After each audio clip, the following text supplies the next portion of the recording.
క్రీస్తునందు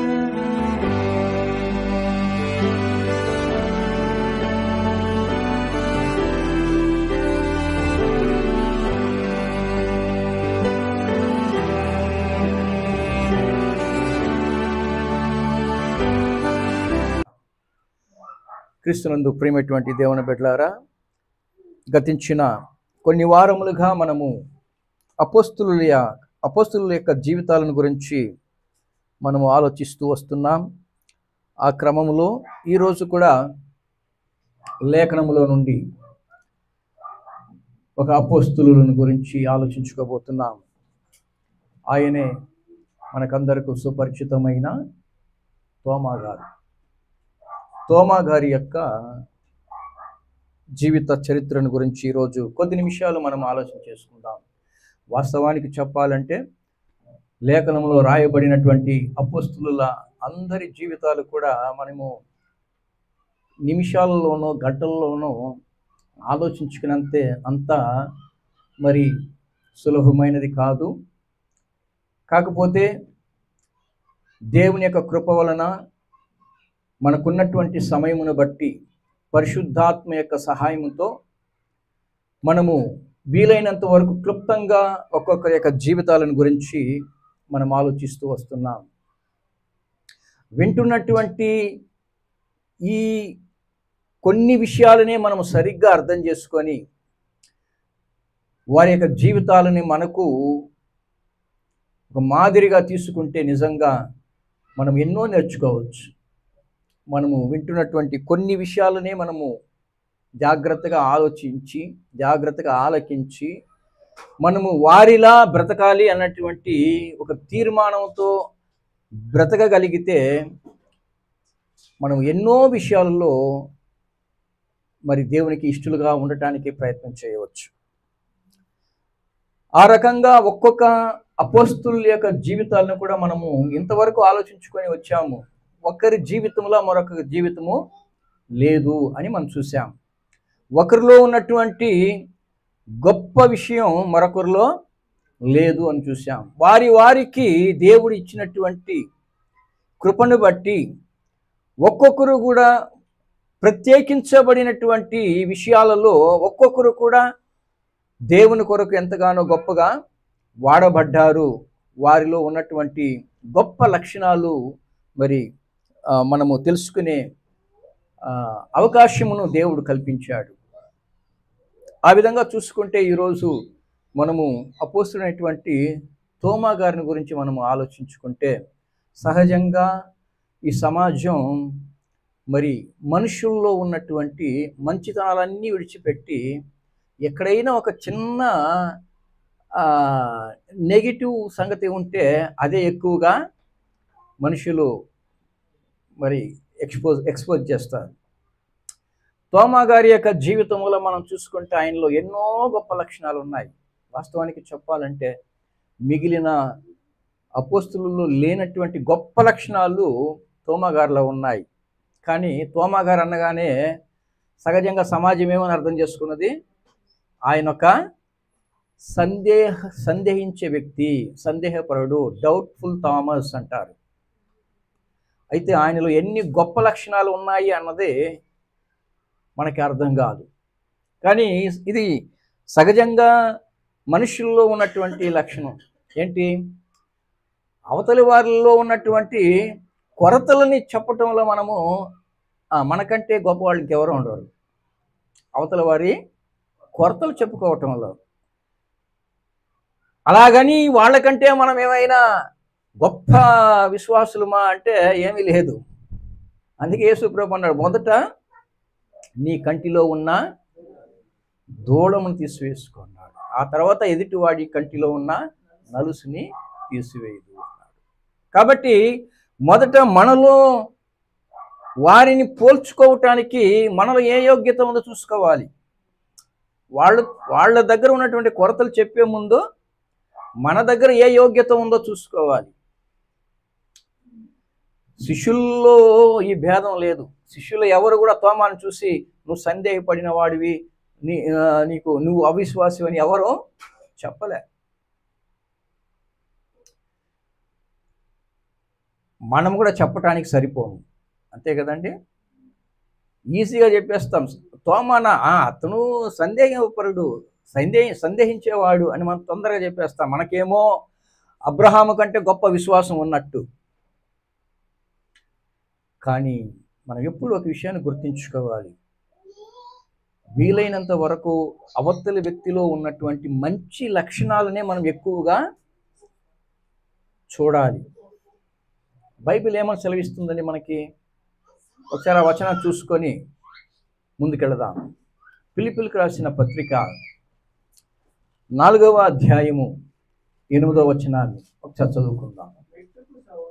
మెట్టుకు సహోదరులారా, ఏ యోగ్యత అయినను మెప్పైనను ఉండిన ఎడల ఏవి సత్యమైనవో, ఏవి మాన్యమైనవో, ఏవి న్యాయమైనవో, ఏవి పవిత్రమైనవో, ఏవి రమ్యమైనవో, ఏవి ఖ్యాతి గలవో వాటి మీద ధ్యానం ఉంచాలే తప్ప వ్యక్తిలో ఉన్నటువంటి కొరతల మీద కాదు. ఒక వ్యక్తిలో ఏవి గొప్ప విషయాలు ఉన్నాయో వాటి మీద ఏం చేయాలి, మనం మనసు ఉంచాలి. కాబట్టి ఈరోజు తోమా గారి యొక్క జీవితాన్ని మనం ఆలోచించేటప్పుడు ఎన్ని గొప్ప లక్షణాలు ఆయనలో ఉన్నాయి అన్నటువంటి సంగతి ఈరోజు మనం ఆలోచించబోతాం. తోమా గారు 12 అపోస్తులలో ఒకరు అన్న సంగతిని మనకి బైబిల్లో కొన్ని వచనాలు తెలియజేస్తాయి. కావాలంటే మీరు నోట్ చేసుకోవచ్చు.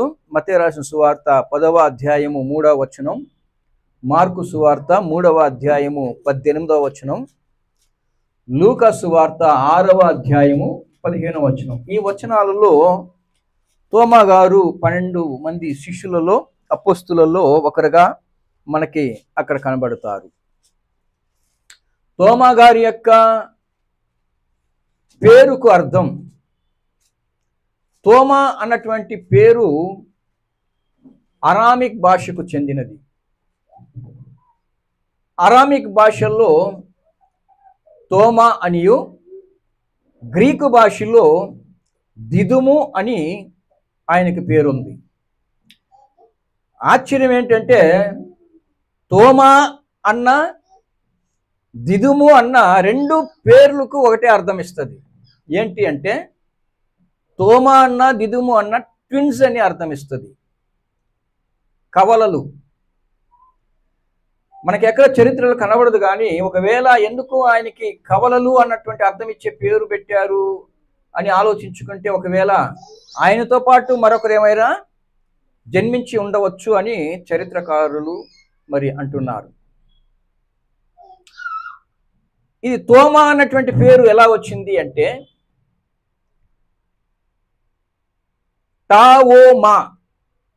టావోమా అన్నటువంటి అరామిక్ భాషలో ఉన్నటువంటి ఈ యొక్క పేరు ఇంగ్లీష్లో థామస్ అని, తెలుగులో తోమా అని మనం పిలుస్తున్నాం. అరామిక్లో టావోమా అన్నది ఆ పేరు యొక్క ప్రొనౌన్సియేషన్.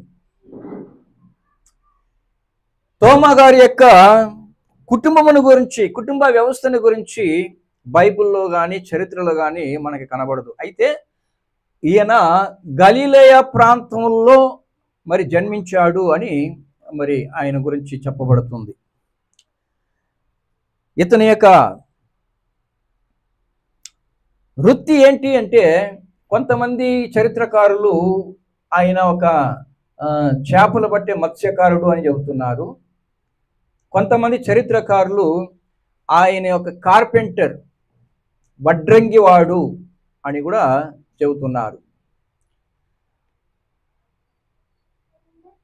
అది మాత్రమే కాకుండా ఈయనకి ఇంకా అడిషనల్ ఒక క్వాలిఫికేషన్ ఉంది. అదేంటంటే ఈయన కట్టడాలు కట్టేటువంటి పనిలో కూడా మంచి ఆరితేరిన వాడు. ఎందుకు కట్టడాలు కట్టే పనిలో కూడా ఆరితేరిన వాడు అంటే, ఈయన భారతదేశానికి వచ్చినప్పుడు కేరళ రాష్ట్రంలో సుమారు 7.5 సంఘాలు కట్టాడు. 7.5 చర్చిలు కట్టారు. 7.5 చర్చిలు. అరస్ చర్చి ఎందుకంటే ఒక చర్చి అర్థమే కట్టాడంట. కాబట్టి ఈయన మరి కట్టడాలు కట్టేటువంటి వృత్తిలో కూడా ప్రవీణుడు అన్నటువంటి సంగతి మనకి అక్కడ అర్థమవుతుంది. కాబట్టి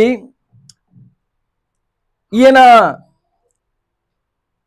తోమా గారి గురించి కొన్ని విషయాలు మనము ఈరోజు ఆలోచించుకుంటే, ఈయన గురించి రాయబడినటువంటి కొన్ని లేఖలు ఉన్నాయి. ఒకటేమో ఆయన గురించి ఎక్కువగా మనకి కనబడేటువంటి ఆయన యొక్క విషయం గురించి మనకి ఎక్కువగా తెలుసుకోవటానికి యాక్ట్స్ ఆఫ్ థామస్ అన్నటువంటి ఒక గ్రంథము రాయబడింది అని చెబుతున్నారు. అది 200 నుండి 250 సంవత్సరాల్లో యాక్ట్స్ ఆఫ్ థామస్ అంటే తోమా యొక్క కార్యములు అన్నటువంటి ఒక గ్రంథము ఉన్నట్టుగా, లేదంటే ఒక పుస్తకం ఉన్నట్టుగా చెబుతున్నారు. గ్రీక్ భాషలో రాసినటువంటి ఈ గ్రంథం తోమా గారు భారతదేశానికి వచ్చారు అన్నటువంటి విషయాల గురించి కూడా ఈ గ్రంథంలో మరి రాయబడి ఉంది అన్నటువంటి విషయం మనకి చరిత్రకారులు తెలియజేస్తున్నారు. ఈయన భారతదేశానికి రావటానికి గల కారణము 2 వ్యక్తులు ప్రధానంగా కారణం అంటున్నారు. వారిలో ఒక ఆయన బర్తలోమయి, మరొక ఆయన పేతురు. తోమా గారు ఇండియాకి రావటానికి, భారతదేశానికి రావటానికి పేతురు మరియు బర్తలోమయి వీరిరువురు మరి కారణమై ఉండవచ్చు అని కూడా మరి చెప్పబడుతుంది. ఈయన భారతదేశానికి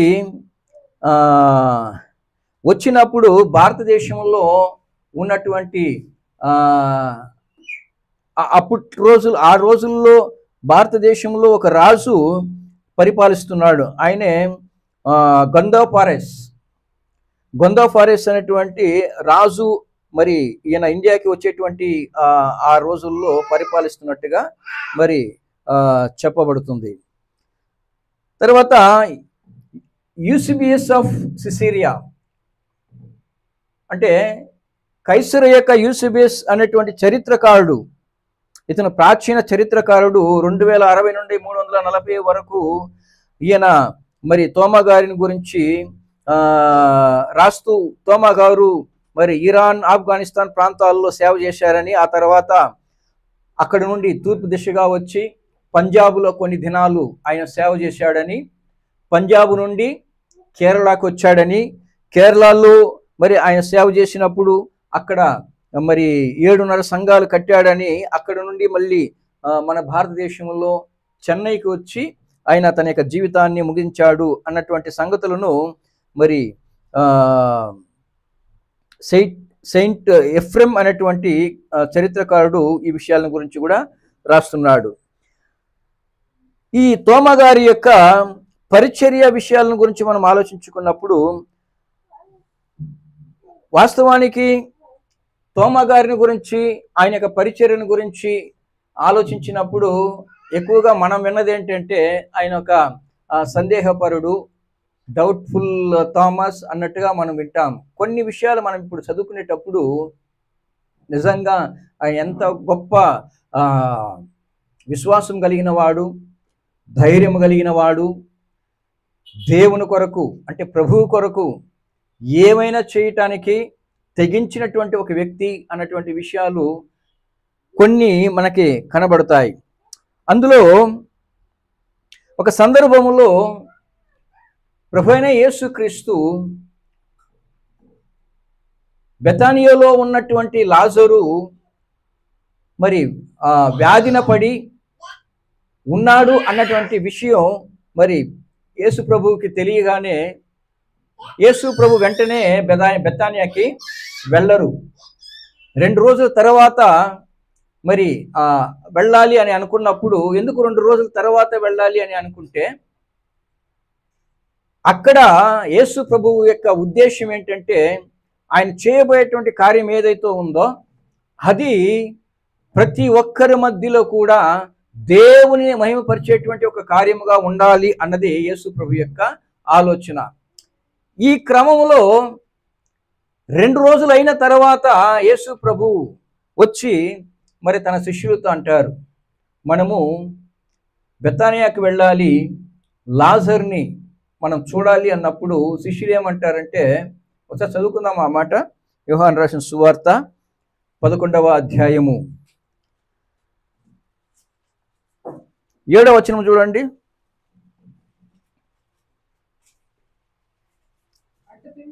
అటు పిమ్మట ఆయన మనము యూదయకు తిరిగి వెళ్ళుదామని తన శిష్యులతో చెప్పగా, ఆయన శిష్యులు, బోధకుడా, ఇప్పుడే యూదులు నిన్ను రాళ్లతో కొట్ట చూచుచుండిరే, అక్కడికి తిరిగి వెళ్ళుదువా అని ఆయన అడిగిరి. చాలు. ఇక్కడ యేసు ప్రభు బెతానియాకి వెళ్ళాలి అని చెప్పగానే శిష్యులు ఏమంటున్నారండి? ఇప్పుడే యూదులు నిన్ను రాళ్ళతో కొట్ట చూస్తుంటే అక్కడికి తిరిగి వెళ్ళుదువా అని ఆయన అడుగుతారు. ఎందుకు యేసు ప్రభుని రాళ్ళతో కొట్టాలి అనుకున్నారు అంటే, యేసు ప్రభు చెప్పినటువంటి మాటలు యూదులకు అది దేవదూషణగా కనబడింది. ఆయన ఏమన్నాడు? నేను నా తండ్రియు ఏకమై ఉన్నాము అన్నాడు. నేను నా తండ్రి ఏకమై ఉన్నాము అనగానే వాళ్ళు యేసు ప్రభు మీదకి రాళ్ళు తీసుకున్నారు. ఎందుకంటే నీవు మనుష్యుడు అయి ఉండి దేవుడు అని అంటున్నావా అంటే పరిస్థితి ఎలాగుంది అక్కడ? యేసు ప్రభు చూస్తే ఆయన్ని చంపాలన్నంత కసితో ఉన్నారన్నమాట. ఇప్పుడు ఆ సంగతి జరిగింది. మీరు 10వ అధ్యాయము 30వ వచనం చూడండి. యోహాను సువార్త. నేనును తండ్రియును ఏకమై ఉన్నామని వారితో చెప్పెను.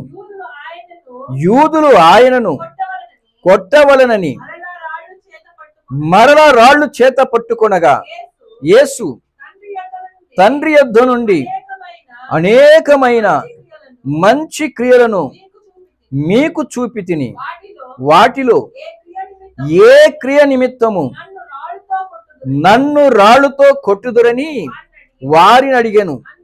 అందుకు యూదులు, నీవు మనుషుడవై ఉండి దేవుడవని చెప్పుకొనుచున్నావు గనుక దేవదూషణ చేసినందుకే నిన్ను రాళ్ళుతో కొట్టుదము గాని మంచి క్రియ చేసినందుకు కాదని ఆయనతో చెప్పిరి.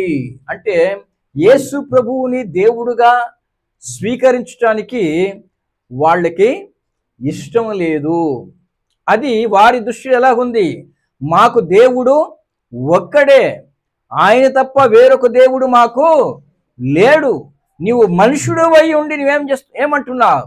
దేవుడు అంటున్నావు. ఈరోజు చాలామంది యేసు ప్రభువుని దేవుడుగా అంగీకరించుటలేదు. యేసు ప్రభువుని దేవుడుగా అంగీకరించుటలేదు. ఆయన ఒక కేవలం కల్పిత పాత్ర అని కొంతమంది అంటుంటే, కొంతమంది అయితే దేవుడు యేసు అన్నటువంటి వాడే మన భూమి మీద పుట్టలేదు అని కూడా కొంతమంది అంటున్నారు. అయితే అక్కడ జరిగినటువంటి ఈ ఘటనలన్నీ కూడా ఈరోజు రాయబడి ఉండకపోతే ఖచ్చితంగా మనము నిరూపించుకోవటానికి అవకాశమే లేదు. ఎందుకంటే ఆనాడు యూదులు యేసు ప్రభువుని చూసి నువ్వు దేవుడు అంటున్నావా అని చెప్పి రాళ్ళు తీసి కొట్టి చంపాలనుకున్నారు. అటువంటి క్రమంలో మరి ఈ తోమా గారు ఏమన్నారో ఇప్పుడు ఆ మాట చదవండి. 16వ వచనము, 11వ అధ్యాయము 16వ వచనం. అందుకు దిదుమ అనబడిన తోమ ఆయనతో కూడా చనిపోవుటకు మనమును వెళ్ళుదము అని తనతో కూడి శిష్యులతో చెప్పెను. అయితే ఈ శిష్యులు ఏమన్నారు? మొదట ఇప్పుడే యూదులు నిన్ను రాళ్లతో కొట్టాలని ఎదురు చూస్తూ ఉంటే నువ్వు అక్కడికే వెళ్ళాలనుకుంటున్నావు అని అందరూ అంటుంటే ఒక తోమ మాత్రం ఏమన్నాడండి, ఆయనతో కూడా చనిపోవుటకు మనమును వెళుదామంటే ఎంత తెగింపు చూడండి. ఇప్పుడు ఎవరండి అందులో విశ్వాసం కలిగిన వారు? ఆ 12 మందిలో అస్సలు విశ్వాసం కలిగిన వారు ఎవరు? తోమ. ఆయన అంటున్నాడు,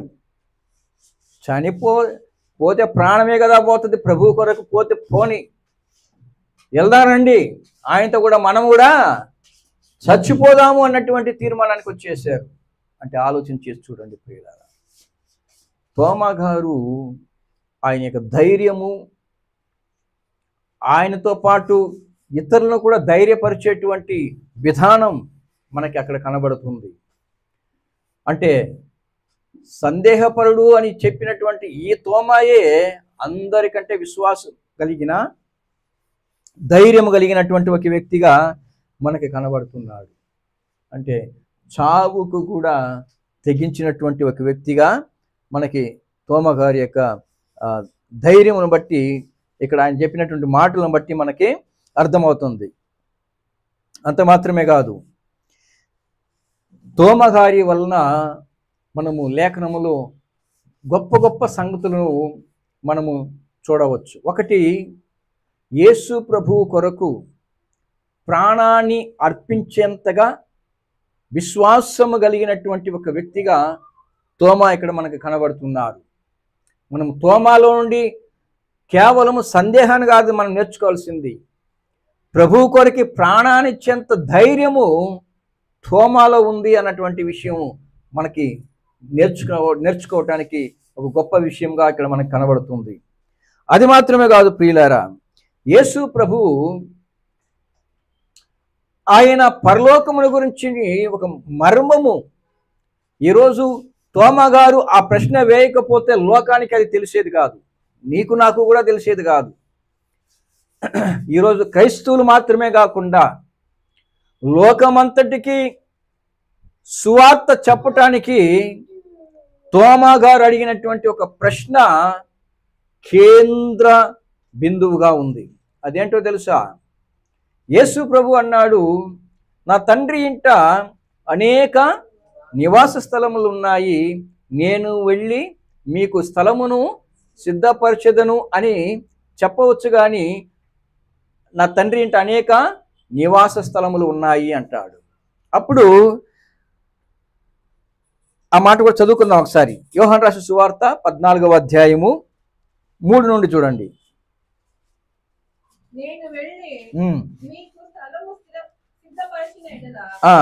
నేనుండు స్థలములో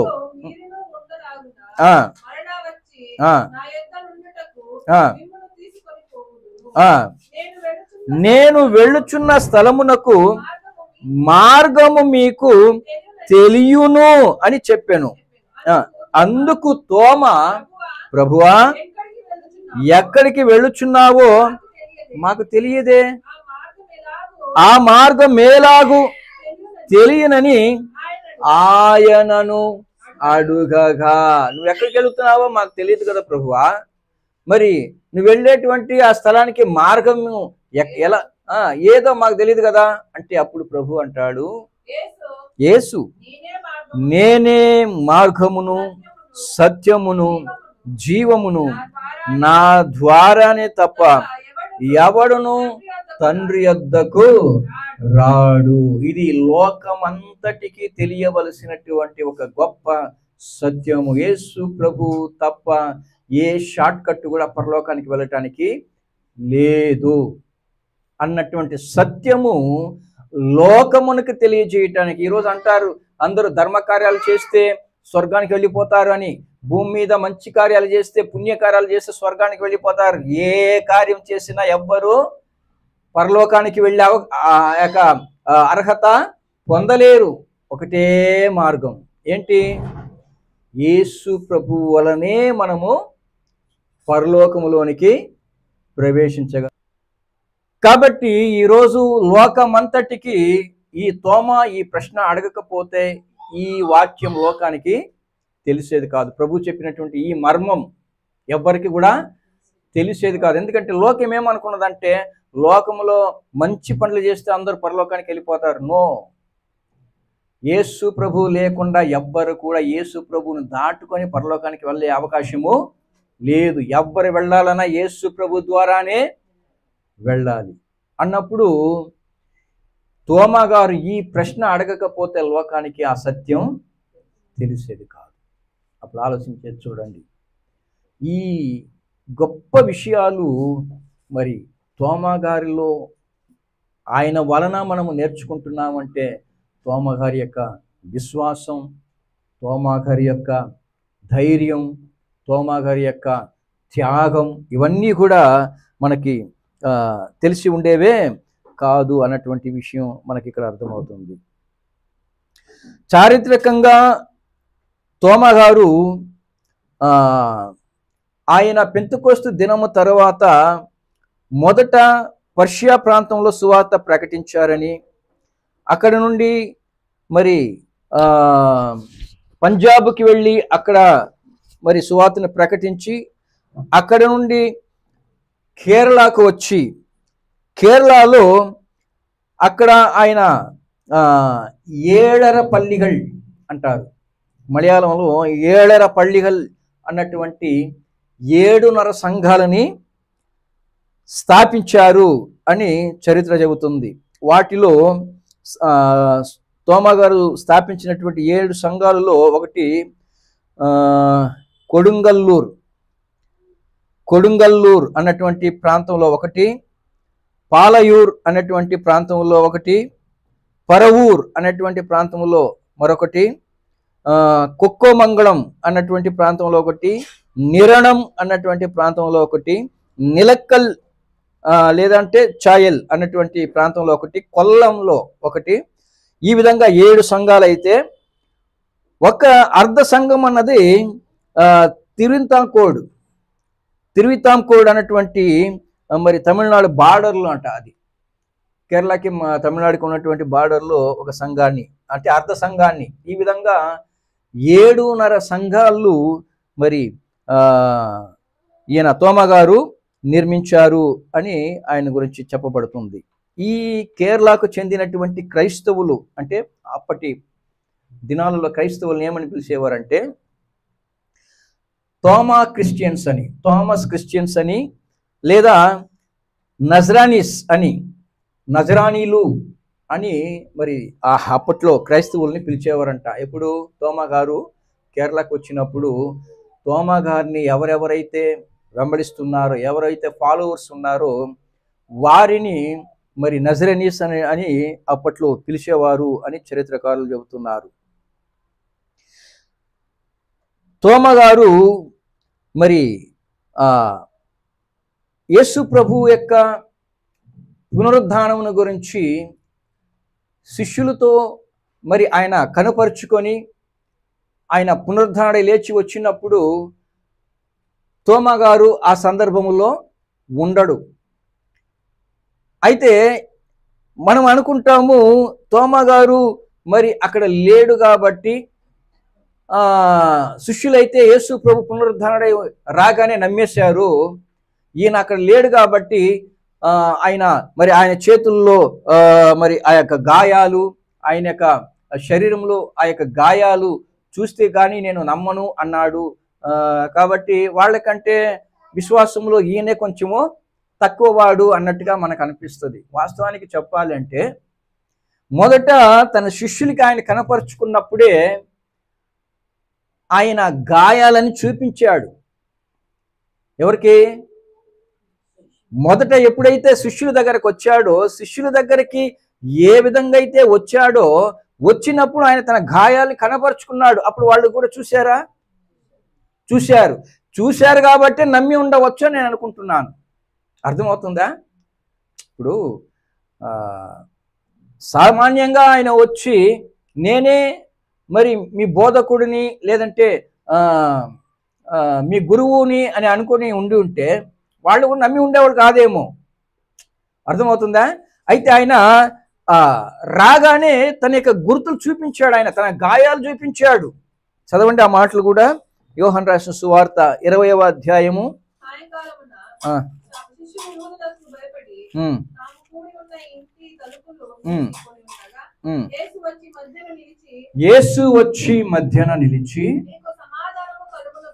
మీకు సమాధానము కలుగును గాక అని వారితో చెప్పాను. ఆయన అలాగూ చెప్పి, బాగా గమనించండి, వారికి తన చేతులను ప్రక్కను చూపగా శిష్యులు ప్రభువును చూచి సంతోషించిరి. అంటే ఆయన ఏం చూపించాడండి? తన చేతులని తన ప్రక్కని చూపించాడు. అంటే తన గాయములను ఆయన శిష్యులకి చూపించాడు. వారు అడగక ముందే ఆయన చూపించాడు. అవి చూసిన తర్వాత వాళ్ళకి రుజువైపోయింది, ఇది ప్రభువే అని ఏం చేశారు? సంతోషించారు. కానీ 24వ వచనం ఇప్పుడు చదవండి. యేసు వచ్చినప్పుడు 12 మందిలో ఒకడైన దిదుమ అనబడిన తోమ వారితో లేకపోయి ఉంటే తోమా కూడా ఏం చేసేవాడు? నమ్మి ఉండేవాడు. 11 మందితో ఈయన కూడా నమ్మి ఉండేవాడే. కానీ అప్పుడు మరి తోమ గారు అక్కడికి లేకపోవటం వలన ఆయనకేమొచ్చింది? సందేహం వచ్చింది. ఇందులో ఆ మాటను బట్టి మనము తీర్మానం చేయకూడదు. అర్థమవుతుందా? ఒకవేళ ఆయనలో అవిశ్వాసమే ఉండి ఉండవచ్చు. ఎందుకంటే ప్రభువుకి అంతా తెలుసు. మనుషులమైన మనకు తెలియకపోయినా ప్రభువుకి అంతా తెలుసు. కాబట్టి ప్రభువు అంటాడు, అవిశ్వాసువై ఉండక విశ్వాసువై ఉండుము అని ఆయనే అంటాడు. అంటే ఆయనలో సందేహం కూడా వచ్చింది. అది సహజం. మనుషులుగా అందరికీ కూడా సందేహం అన్నది వస్తుంది. నేనంటాను, ఒకవేళ 12 మందిలో తోమ గారు ఉండి ఉంటే ఆయనకి సందేహము వచ్చి ఉండేది కాదేమో కదా. ఆయన అక్కడ లేకపోవటం వలన ఆయనకి ఏమొచ్చింది? సందేహం వచ్చింది. సందేహం రాగానే అతడు ఏమంటాడు? నేను ఆయన యొక్క గాయములలో వేలు పెట్టి చూస్తే తప్ప నేను నమ్మను అంటాడు. అప్పుడు జరిగిన సంగతి ఏంటి?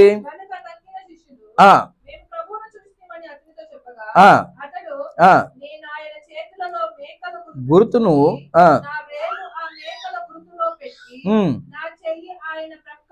ఉంచితేనే గాని.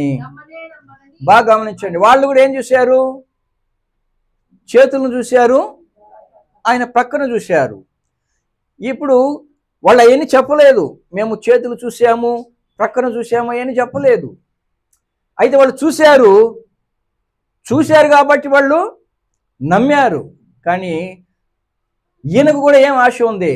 ఆ గుర్తులు నేను కూడా చూడాలి, చూస్తే తప్ప నేను నమ్మను అన్నాడు. ఇది సహజమే, ప్రతి మనిషికి కూడా ఉన్నటువంటి లక్షణమే. మనం అన్ని 66 పుస్తకాలు రాసినవన్నీ అలాగే నమ్మేస్తున్నామా? దేవుడు ఎన్ని కార్యాలు చేశాడని మనం ఎన్నిసార్లు చదువుకున్నా మనకి ఇంకా ఏముంది? ఇది జరుగుతుందా? దేవుడు ఇది చేస్తాడా? నా జీవితంలో మరి ఈ ప్రార్థనకి సమాధానం దొరుకుతుందా? నా జీవితంలో దేవుడు ఈ కార్యం నాకు చేస్తాడా అని మనం సందేహపడుతున్నామా లేదా? ప్రతిరోజు మన జీవితం సందేహంతోనే జరిగిపోతుంది. అవునా కదా? లేకపోతే మనము చింతించము, లేకపోతే మనం దిగులు పడము, లేకపోతే మనం భయపడము. నిజంగా విశ్వాసము మనకి ఉండి ఉంటే, పరిపూర్ణ విశ్వాసం మనకు ఉంటే మనం సందేహించము, దిగులు పడము, భయపడము. అంతే కదండి? లేదు, నా జీవితం ఏది జరిగినా నేను పూర్ణ విశ్వాసముతో ఎలాగా సియోను కొండవలే కదల్చబడును అనేవాళ్ళం ఎవరైనా ఉన్నామా? చెప్పండి. చిన్న కష్టం వస్తేనే ఆడిపోతాం మనం. కావునా కదా? అయితే మన యొక్క జీవితం అలాగుంటే మరి అప్పట్లో మొదటి శతాబ్దంలో అప్పుడు ఎలాగుండి ఉంటుందో ఒకసారి ఆలోచించి చూడండి. ప్రతిదీ కూడా వాళ్ళు కళ్ళారా చూస్తున్నారు.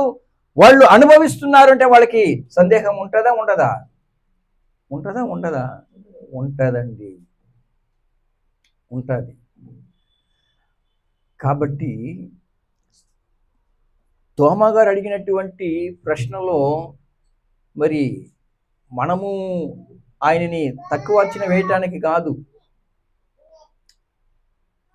అక్కడ ఇంకొక రహస్యం ఉంది. అది ఏంటి అంటే క్రీస్తు యొక్క దైవత్వమును గురించి లోకానికి చాటి చెప్పినటువంటి వ్యక్తి ఈ తోమ. ఇద్దరు వ్యక్తులు క్రీస్తు యొక్క దైవత్వాన్ని గురించి చెప్పారు. ఒకరు పేతురు, మరొకరు ఎవరు? శిష్యుల యొక్క వరుసలో మనం చూసుకొని వచ్చాం. ఎవరు? నతానియేలు. ఒకరు పేతురు, మరొకరు నతానియేలు. అయితే తోమా గారు చెప్పినటువంటి ఈ సంగతి ఏదైతే ఉందో ఇది డైరెక్ట్గా నువ్వే దేవుడు అని లోకానికి చాటి చెప్పాడు. ఎవరు? తోమా. ఈ సందర్భము రాకపోతే ఏంటి, ఆయనకి సందేహము అన్నది రాకపోతే లోకానికి యేసుక్రీస్తే దేవుడు అన్నటువంటి సత్యమును తోమా గారి ద్వారా బయటికి వచ్చేది కాదు. చదవండి ఇప్పుడు.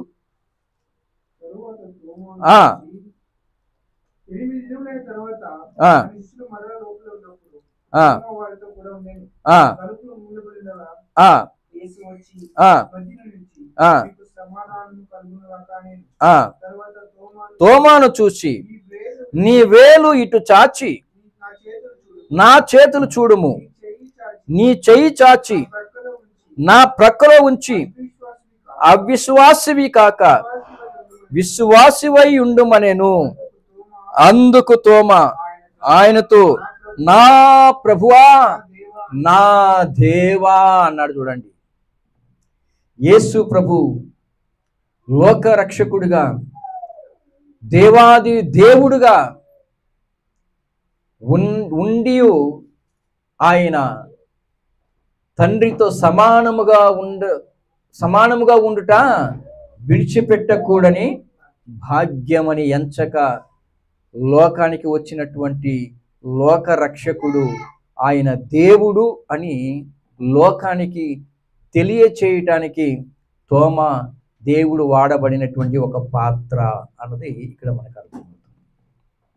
మనం అనుకుంటున్నాం తోమా గారు సందేహపడ్డారు అన్నది, అక్కడ ఆయన సందేహపడటానికి కూడా ఒక కారణం ఉంది. అది ఏంటంటే లోకానికి యేసే దేవుడు అని తెలియజేయటానికి దేవుడు అక్కడ తోమాని వాడుకున్నాడు. అన్నంత మాత్రాన తోమాని మనము డౌట్ఫుల్ అని చెప్పడానికి మనకి ఏ యోగ్యత లేదని గుర్తించాలి. ముందు తోమాని చూసి డౌట్ఫుల్ తోమా అనటానికి కూడా మనం సరిపోము. అర్థమవుతుందా? ఆ ఒక్క సందర్భములో తోమా గారిని అలా దేవుడు వాడుకున్నాడు అని మనం గుర్తించాలి ప్రియులారా. లేకపోతే ఆయన నోట గుండా యేసే లోకానికి దేవుడు అని చెప్పటానికి వేరెవరు లేరు. అర్థమవుతుందా? దేవుడు చేసే ప్రతి కార్యములో దేవుని యొక్క చిత్తం ఉంటుంది. దేవుడు చేసే ప్రతి ఒక్క కార్యములో దేవుని యొక్క తలంపు ఉంటుంది. అది గుర్తుంచుకోవాలి మనం. ఇప్పటి వరకు మన జీవితంలో ఏ విషయంలో మనం క్రీస్తుని గురించి లోకానికి చెప్పటానికి మనకివ్వబడినటువంటి ఆ గొప్పతనాలు, గొప్ప విషయాలు ఏమి మనం వాడుకున్నాం దేవుని కొరకు చెప్పండి. తోమా గారి యొక్క నెగటివ్ గా కనబడేటువంటి ఆ సందేహం అన్నబడినటువంటి విషయం ద్వారా లోకానికి యేసే దేవుడు అని చెప్పగలిగే అవకాశాన్ని పొందుకున్నాడు. మరి నీ దగ్గర నా దగ్గర ఉన్నటువంటి గొప్ప సంగతులు యేసు ప్రభు గారికి ఏ విషయంలో వాడబడ్డాం ఆలోచించి చూడండి ప్రియులారా. కాబట్టి ఎప్పటికీ కూడా మనము ఆ మాట చెప్పటానికి మనము సరిపోము అన్నటువంటి విషయం మనం అర్థం చేసుకోవాలి ప్రియులారా. తోమా గారు సుమారు మరి క్రీస్తశకం 72లో మరి ఆయనని మైలాపూర్, చెన్నైలో ఉన్నటువంటి మైలాపూర్ ప్రాంతంలో మరి అక్కడ ఉన్నటువంటి బ్రాహ్మణులు ఆయనని ఈటితో పొడిచారని, పొడవబడిన తర్వాత ఆయన మరి థామస్ మౌంట్ మీద మరి ఆయన గుహాల్లో వాసం చేసేవాడట. అక్కడ నాటబడినటువంటి సిలువకు హత్తుకొని తన ప్రాణాన్ని విడిచాడు అని చెప్పి మరి చరిత్ర చెబుతుంది. చెన్నైలో ఉన్నటువంటి మరి సెయింట్ థామస్ కొండ మీద, ఆ పర్వతం మీద ఆయన తన ప్రాణాన్ని వదిలాడని, మరి ఆయన యొక్క సమాధి మీద మరి శాంతోమ్ బ్యాసిలికా అన్నటువంటి ఒక చర్చిని నిర్మించబడింది అని చెప్పి మరి ఆయన గురించి రాయబడుతుంది. ఎప్పుడు? క్రీస్తశకం 72లో. ఆ తర్వాత 16వ శతాబ్దంలో పోర్చుగీసులు వచ్చి ఆ యొక్క చర్చిని పునర్నిర్మాణం చేశారని కూడా మరి చరిత్ర చెబుతుంది. తోమా గారు పెర్షియా మరియు భారతదేశం వరకు ఆయన సువార్త ప్రకటించారు. భారతదేశంలో మొదటి శతాబ్దంలో మరి ఆయన వలనే క్రైస్తవ్యం అన్నది భారతంలోకి, మరి మొదటి శతాబ్దంలోనే క్రైస్తవ్యం అన్నది భారతదేశంలో ఉంది. ఎవడైనా బ్రిటిష్ వాళ్ళు వచ్చారు, ఇప్పుడు వచ్చింది అని చెబితే వాడి యొక్క బుద్ధిహీనత, లేదంటే వాడి యొక్క అజ్ఞానం అని చెప్పాలి. ఎందుకంటే తోమా గారు మరి 52లోనే ఆయన భారతదేశానికి వచ్చాడు. ఆయన వచ్చినప్పుడే క్రైస్తవ్యం కూడా భారతదేశంలోకి వచ్చింది అన్న విషయము మరి చరిత్ర చెబుతుంది. చరిత్ర మాత్రమే కాదు, ఈరోజు ఉన్నటువంటి పురావస్తువులు అంటే ఆయన గురించి ఉన్నటువంటి ఎన్నో రుజువులు కూడా మనకి ఇప్పటికీ కూడా కనబడుతున్నాయి. దీనిని బట్టి మరి తోమా గారు మొదటి శతాబ్దంలోనే వచ్చారు అన్నదానికి ఎన్నో ఆధారాలు ఉన్నాయని కూడా మనము చెప్పవచ్చు. తోమా గారిని మరి భారతదేశ అపోస్తలుడని కూడా మరి పిలువబడుతున్నారు. ఆయన జీవితం అనేక సంగతుల గురించి మనకి తెలియజేస్తుంది. మరి అందులో ప్రధానమైనది, చాలా ముఖ్యమైనది ఏంటంటే ఆయన ప్రభువును చూసి నా దేవుడు అంటే నా దేవా అని పిలవటం అన్నది నిజంగా చాలా గొప్ప విషయం. అది ఈరోజు సర్వలోకానికి కూడా మనం చెప్పవలసినటువంటి సంగతి ఏంటంటే యేసే నిజమైన దేవుడు, యేసే నిజమైన దేవుడు అని మనం చెప్పవలసిన వారముగా ఉన్నాం. దానికి క్రెడిట్ అంతా కూడా ఎవరికి వెళ్తుందంటే తోమా గారికే వెళ్తుంది. ఎందుకంటే ఆయన వలన మరి భారతదేశానికి సువార్త రావటం, యేసే లోక రక్షకుడని, యేసే దేవుడని లోకానికి చెప్పటంలో, అందులో ఆయన మన దేశానికి రావటం అన్నది ఎంతో ఒక గొప్ప విషయంగా మనకి కనబడుతుంది. కాబట్టి క్రీస్తునందు ప్రియమైనటువంటి దేవుని బిడ్డలారా, తోమా గారి యొక్క జీవితం వలన మనం నేర్చుకున్నటువంటి పాఠాలు ఏంటంటే, కొన్నిసార్లు ప్రశ్నలు కూడా మనకి మన యొక్క విశ్వాసానికి కారణమవుతుంది. బైబిల్ చెబుతున్నట్టు వినుట వలన విశ్వాసము కలుగును, వినుట క్రీస్తుని గూర్చిన మాటల వలన కలుగును. తమిళ్లో ఏమని ఉంటుందంటే కేள்వియినాల్ విశ్వాసం వரும் అని. కేள்వియినాల్ అంటే అడుగుట వలన విశ్వాసం వస్తుంది అన్నప్పుడు తోమా గారు అడిగినటువంటి ప్రశ్నలు కూడా విశ్వాసానికి కారణమయ్యాయి. ఈరోజు తోమా గారిని గురించి ఆలోచించుకున్న ద్వారా ఆయన ఒకవేళ అక్కడ ప్రశ్నలు అడిగకపోయి ఉంటే లోకానికి యేసుక్రీస్తే పరలోకం వెళ్ళటానికి మార్గం అన్నటువంటి సంగతి తెలిసి ఉండేది కాదు.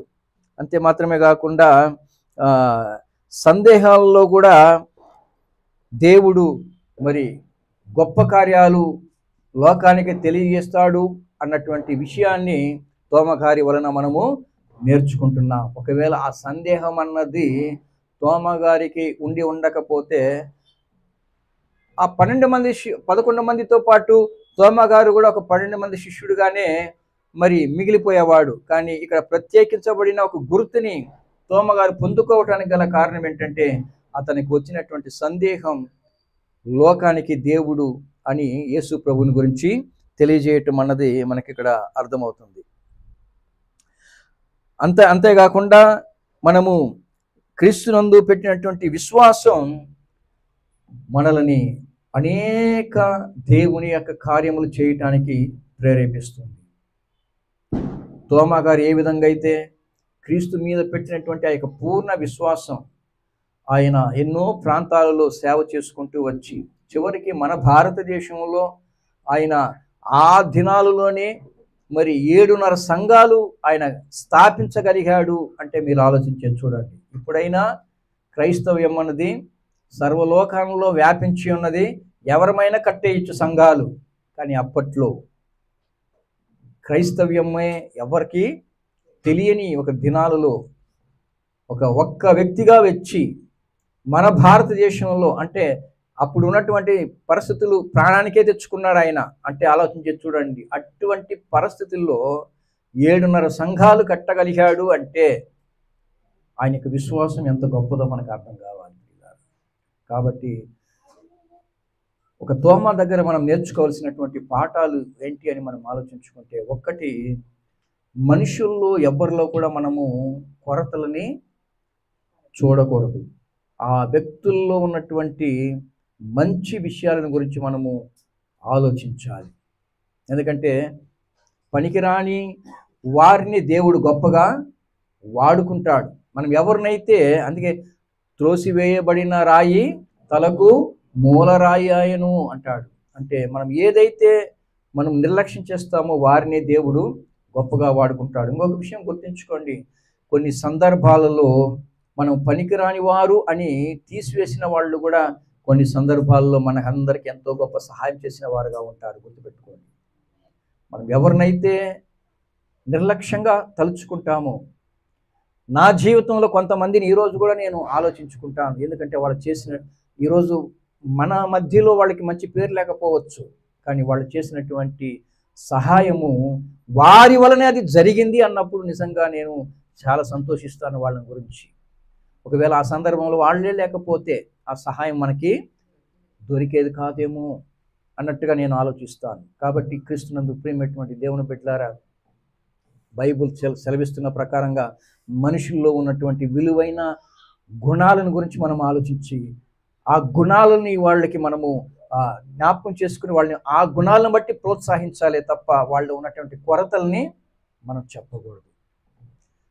ఒకవేళ కొరతను బట్టే, ఒకవేళ తోమా గారు ఉన్న ప్రాంతంలోనే ఉండి ఉంటే ఎంత గొప్ప సేవ చేసేవాళ్ళు కాదు. ఈరోజు మన భారతదేశానికి సువార్తే వచ్చి ఉండేది కాదు అన్నప్పుడు ఆలోచించేసి చూసుకోండి. ఒక తోమా వలె లోకం మనల్ని ఎంతగా నెగటివ్గా పనికిరాని వారు అని చెప్పినా మనం క్రీస్తునందు విశ్వాసం కలిగి ఉంటే ఖచ్చితంగా మన వలన దేవుడు గొప్ప కార్యాలు చేయడానికి ఆయన సమర్థుడు. కాబట్టి వీలైనంత వరకు తోమాలో కనబడుతున్నటువంటి ప్రత్యేకమైన లక్షణాలు ఏంటంటే, దేవుని కొరకు మరి ధైర్యముగా ప్రాణాలకు కూడా తెగించినటువంటి ఒక వ్యక్తి, దేవుని యొద్ద ప్రశ్నల ద్వారా అనేక గొప్ప సత్యాలని లోకానికి తెచ్చినటువంటి ఒక వ్యక్తి. ఈరోజు నీవు నేను మరి దేవుని కొరకు